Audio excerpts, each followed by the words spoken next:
Hello there, my name is MooingCat and welcome back to another beta recap. It's been 2 weeks now since the last one, but I've been away and to be honest, not a lot happened the previous week. This last week we did get some nice updates, including some buffs to the summer event and some quite interesting news for the fellowship event, some interesting spoilers there. So let's go through those. First of all, not really a lot happened in the daily changelogs. It was mostly bug fixes for the summer event, so I don't really think I need to go through them. As usual, you can find the changelogs linked in the description if you are interested. One small update for the forum itself, which I guess most of you probably don't care about, but you can now use a lot of the in-game icons as smileys here on the forum. Which can be quite nice. I haven't really seen a lot of use for them yet, but I guess that can be nice. Alright, now let's move on to the biggest update this week, which is the summer event. We had 2 rounds of updates, for the most part, buffs. The green ones here I've color-coded are the buffs, and orange and red are nerfs. So let's go through them, starting with the first update. The goods for the hidden goods, which is one of the 1x1 buildings you can get from the summer event, were 2 hidden. It did already give goods initially, but you couldn't see it on the information in game. I do believe you still got them, but you couldn't see that you were getting goods. So they changed that. It now always gives 3 goods. The pirate boost. So if you remember, we have new attack boosts, both for attack for attacking army and defense for attacking army. These boosts were massively increased, buffed the values. I don't remember exactly how much they gave, but now they give 100, 200, and 300% attack boost. They only last for 30 minutes, and you can't stack them, but up to 300% is quite a lot. And, as I mentioned, there are both attack and defense for attacking army, and you can have both activated at the same time. So that means that, and this is something that UberNerd pointed out in the forum here, if you look at the hidden goods, for example, which is one of the 1x1 buildings you can get, this one, every day you will get 1 fragment of the 100% attack boost. If it is motivated, the building, you will get 1 fragment of the 200% boost, and each of these boosts require 15 fragments. So that means that if you pick up 15 of these, for example, from the event, it is available from a daily special, and due to some of the buffs we saw that we will see, that I'll go over in a moment, getting 15 of these, while it might be a little bit too much, it is possible to get 15 of these. But if you get 15 of these, you will get 1 of these every day. 1 full kit every day. And that's quite good, because then you could kind of look at these as 200% attack boost from 15 tiles. It does require that they are motivated, but even if not, you get one of the 100% attack boosts every day as well. So I guess you could look at it then as 100% attack boost from 15 tiles. Of course, that is if you only fight in a short period of time every day, but I do think that's quite a realistic experience for a lot of players, that they probably concentrate their fights perhaps they log in once a day and then do all their fighting and so on. But anyways, I do think with the increased values, these are really good, especially for new players that are just starting out. Getting an additional 100% attack boost or 200% attack boost, even though it's only for a short period, is a lot. One use case for this could be the continent map, for example. I don't think the enemy units get above 200% attack boost before in the space ages, because the attack boosts on the continent map are really low relative to other aspects of the game. So having 200% attack boost, and if you also include the Pirate Marauder, for example, where you get the same kits but for defense boost for attacking army. So if you have both this and the hidden goods, then you can get both of these kits, you can activate them at the same time, and all of a sudden you have an additional 200 attack and defense for your units, which is a really big deal on the continent map. Another area where I think that can be a really big deal is Guild Expedition. So say you're able to easily fight your way through level 1, 2, and 3, but perhaps you struggle with level 4. Now in level 4, as you can see here, in Iron Age for example, the most attack boost the enemy will have is 75 attack and defense boost. If you go up to early Middle Ages, it is all the way up to 90.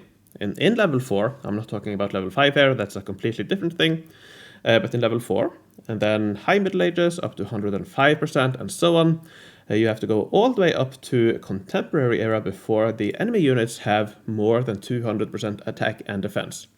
So, in other words, simply by using both of these boosts, it'll make Guild Expedition level 4 a lot easier early on, as you're just starting out in a world. So overall, I actually think the 1x1 buildings here will be really good options for many players to go for as a daily special, because these are all available as a daily special. And I think perhaps my recommendation for younger players would be to go for half of these, so that way you get both attack and defense for attacking army, and you can use them when you need to for continent map, for guild expedition, or even just for guild battlegrounds. You can definitely use them there as well. Alright, so that's the one of the changes here that I think are really good, depending on your situation. Of course, end game players, I don't think this will be a big deal, but for lower age players, I think it will be a big deal. They also updated the daily specials. They are now better. I don't know the full details now, but I do know that the Sentinel Outpost has been added to the game, to the event as a daily special. The level 1 building and upgrade are separate as of now. But yeah, we will definitely know more when we get closer to the live event, which ones will be available. So that was the first update, 3 good updates. And then a couple of days later, earlier this week, one hidden goods change was too hidden for me. I missed that. It provides 2 previous era goods and 1 to 2% defense for attacking army as well. So another update that makes the hidden goods here much better. As a reminder, it's only 1x1. It gives defense for attacking army all the way up to 2, depending on your age. Of course, that's nothing compared to the Sentinel Outpost, which gives up to 4 in any age. So if you are in one of the lower ages where I said this could be good, it's much worse when it comes to just raw defense. But you do also get these fragments, as I mentioned. You get some forge points goods and also these previous era goods that was also added when the building was buffed. So overall, I think these are really good options to consider. Let's see. Okay, so that's the rewards. Now they also made some big balancing changes to the event. You now gain more doubloons. So from the daily quests, the amount was increased from 10 to 30. That is a lot. And from the daily login reward, that was increased from 10 to 25. What this means is that the number of doubloons you can get have more or less doubled. Yep, that's right, they have doubled. You can now get 2,255, I believe it is, for free, while previously you could get 1,100. Now, because of that, they did also nerf some other aspects of the game to compensate. So, the amount of progress you get for each 10 doubloons you spend has been changed from 1 to 3 to 1 to 2. But overall, if you combine these 2 changes here, that is a big improvement when it comes to the amount of progress you can get in the event. Previously, it was very close. I believe you did have a decent chance of getting 280, which is what you need, but it was not guaranteed. With this change, you're guaranteed to get 280 progress, which is what you need for the main building at the penultimate level. But you can get the fragments for the golden upgrade from the building itself. But with this change, you should also be able to pick up a lot of fragments for the final level from grand prizes. I think you will be able to get at least 120 fragments. That means you only need 30 more, so 1 month wait, and then you have the final level as well. Now one thing here, it has been changed to between 1 and 2, or either 1 or 2, but based on some initial testing by UberNerd, it seems like you have a higher chance of getting 2 progress than 1. based on his data, it's a decent sample size.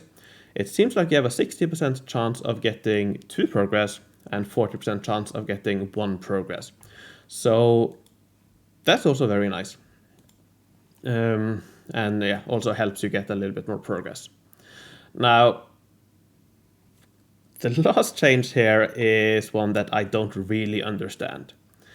You now also get lower chance for keys. Now, only roughly every third board will have a key on it. Hope you can still have a clear look with the eye patch. Yeah, he's being a little bit funny here. But, this means that you are pretty much guaranteed to not be able to get the calendar for free.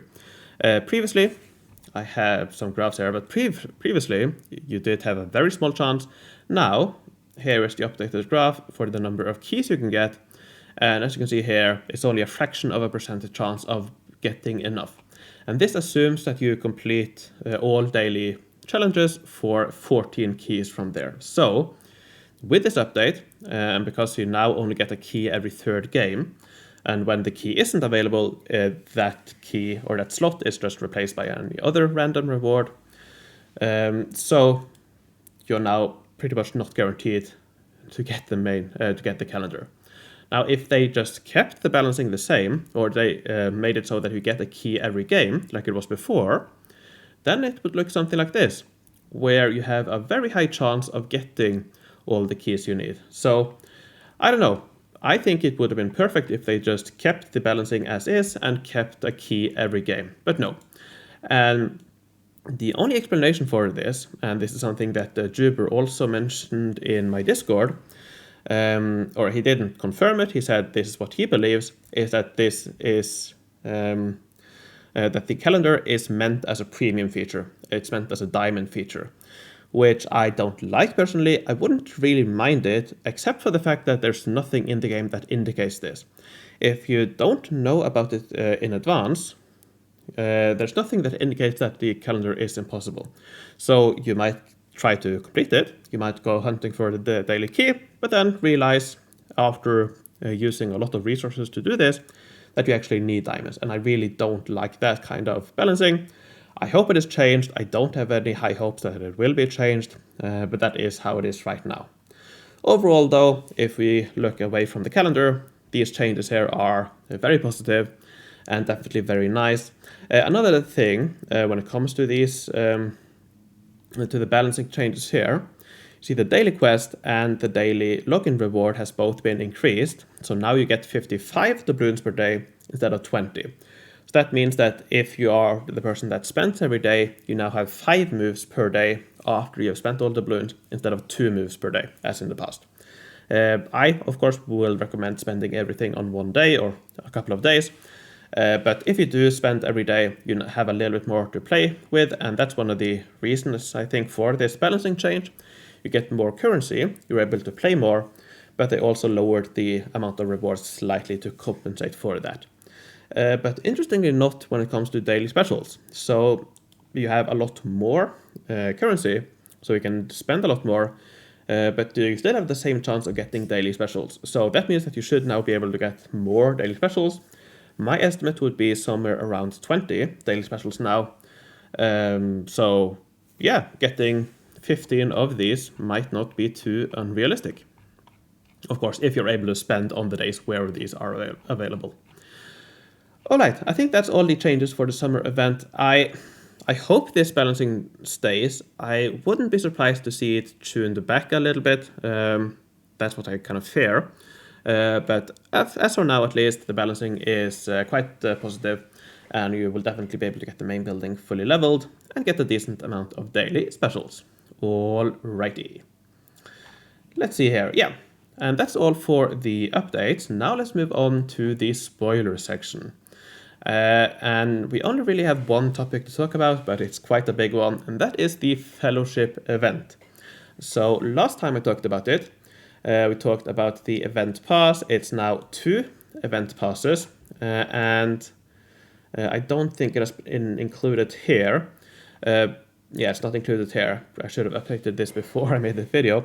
But anyways, the pricing, it seems like the pricing will be $15 for the silver event pass, an additional $15 for the gold event pass, or you can buy both for $25. So we're not talking about a diamond pass, for example, or a reduction or reduced price for the silver event pass. Nope, the silver event pass basically replaces the old one, and they add yet another event pass above that, the golden event pass, for even more money. So I don't like it. It is what it is. I'll keep on not talking about it in my guides. As long as it is money only, I will not be talking about it. So I think we'll just move on. But that's not the big change. The big change, actually, let's go to the building first. We have some look, or this is how it will look. Kind of similar style to the Hero's Tavern, which will get a golden upgrade, which will no doubt be cash only, so no need to talk about that. And the Epic Selection Kit, which should include the Hero's Tavern, and my hope at least is that this includes the Cherry Garden, Piazza, all the spring and Carnival buildings as well. Because the spring event has been removed, and I think the idea is that the Fellowship event will be the one that replaces it, which, if that's the case, it makes sense if those buildings are included in this Epic Selection Kit.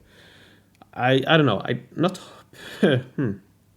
I would also not be surprised if we don't see those buildings anymore, which is a big shame for me, but it is what it is. Anyways, the big news is that the Fellowship event will be the St. Patrick's Day event 2.0. It will be using the St. Patrick's Day event mechanics. Wow. So we have the background here. We have the buildings here. We have bakery, butchery, drinks, farm, and merchant, which are all the production buildings. We have carriage, which will move the gems, it seems like, which is a little bit weird, I think, that the currency is gems. No, that's the currency, sorry. The idle currency is rations. Okay, sorry. So, yeah, the carriage will carry rations from these buildings here, probably out in the fields here. It will carry them, probably over the bridge here, to the banquet or feast over here, where you will collect the rations. So, yeah, it is the St. Patrick's Day event mechanics.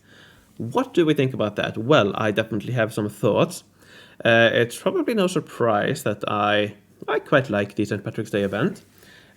For my channel, it's definitely the most popular event. That said, I don't think I like this.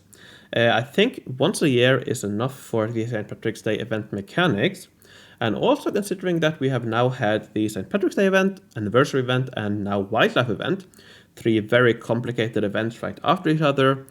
We do have a nice break with the summer event, which is really simple, but then it's on again with a very complicated event. I like complex event. I like these types of events, but I do think there needs to be a balance between these and the simple events like the Fellowship was last year. The simple choose 1 out of 3 mechanic. I think we still should have a couple of those in the year. And now it seems like that might, the Fellowship event seems to be replaced now with a complex event. So that leaves the fall event, which will probably, I guess, stay the same. We don't really know anything about it. But other than that, we have the Forge Bowl event. So that's still the choose 1 out of 3. So that's nice at least. But then it also seems like the soccer event, either it will be removed or it might come around later on in the year, I don't know. But yeah, in general, we seem to be getting more complex events, which are on one side I like, but again, I do think there needs to be some balance between complex events and simple events. So yeah, it is what it is. Now, don't really have too much more to say right now, but I wouldn't be surprised if they just reuse the same balancing as they do on the St. Patrick's Day event. On one side, that would definitely make my guides easier to make. I can just reuse the St. Patrick's Day stuff. But on the other side, I would like to see some different balancing, some I would like to see them change up things a little bit, perhaps introduce some new mechanics as well, to make it a little bit fresh and not just a reskin of St. Patrick's Day event. But if I were to bet, I would put my money on it being a copy, straight out copy of the St. Patrick's Day event with the same balancing as well, which it's fine. The balancing of the St. Patrick's Day event is quite nice, allows for a lot of different strategies. So yeah, it is what it is. It is what it is. So a big change, but we don't really have a lot more right now when it comes to the Fellowship event. And for the other stuff here on the in the spoilers section, we don't really have too much new. The guild battleground changes I talked about last week or 2 weeks ago. We haven't had any updates since then. Same for the space age, new space age. I've talked about that in previous videos. No updates since then. And this university thing has been quite, well, it's been like almost 2 months since we had any new update there. So that is probably put on ice for now, if I were to bet. So yeah, that is pretty much it for the spoiler section. So what do you guys think? Let me know. Now, before I end this video, let me thank my Patreons for their support.